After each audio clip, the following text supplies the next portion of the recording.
Olá pessoal, sou o professor Fábio Bueno, professor de Química do cursinho da Poli, e estou aqui para poder dar algumas dicas sobre a prova do Enem para vocês.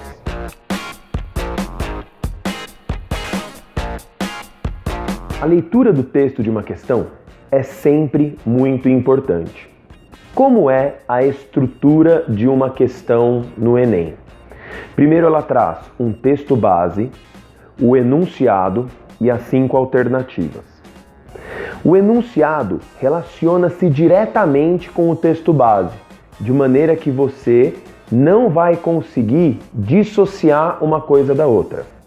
Entretanto, a gente percebe que em algumas questões do Enem há um escorregão por parte do elaborador nessa relação. Eu vou pegar como exemplo para vocês a questão 49 da prova azul do ano de 2012. Nela você vê que o texto ele traz um incremento, muito comum nas questões de química.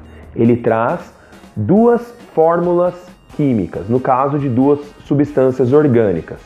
Essas 2 substâncias orgânicas são identificadas simultaneamente como biopesticidas. E o enunciado já diz o seguinte: identifique as funções orgânicas presentes simultaneamente nas estruturas dos 2 biopesticidas apresentados. Ora, o aluno atento percebe que só foram apresentadas 2 fórmulas na questão. Dessa maneira, se ele for olhar direto nas fórmulas, ele vai encontrar as 2 funções orgânicas que estão simultaneamente nas 2 substâncias. Veja, isso não é uma questão comum no Enem. Muito pelo contrário, questões dessa forma têm aparecido cada vez menos, de maneira que nós não podemos utilizar essa exceção como uma regra. Vou te mostrar agora um exemplo de uma questão que é um modelo de questão Enem. É a questão 6 da prova azul do ano de 2009. Ela diz o seguinte: o ciclo biogeoquímico do carbono compreende diversos compartimentos, entre os quais a Terra, a atmosfera e os oceanos, e diversos processos que permitem a transferência de compostos entre esses reservatórios. Os estoques de carbono armazenados na forma de recursos não renováveis, por exemplo, o petróleo, são limitados, sendo de grande relevância que se perceba a importância da substituição de combustíveis fósseis por combustíveis de fontes renováveis. A utilização de combustíveis fósseis interfere no ciclo do carbono, pois provoca...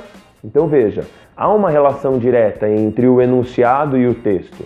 Se você não conseguir relacionar o texto e voltar no texto para procurar as informações necessárias, você não vai conseguir resolver a questão. Então a gente deixa como dica final o seguinte: não despreze os textos. Não vá direto no enunciado e depois no texto. Faça uma leitura linear. Texto, enunciado e as questões. Precisando, volte no texto. A dica principal é a seguinte: utilize caneta preta que você vai ter na prova para grifar símbolos, fórmulas e valores numéricos. Porque geralmente, se for necessário fazer um cálculo, você vai recorrer a ele.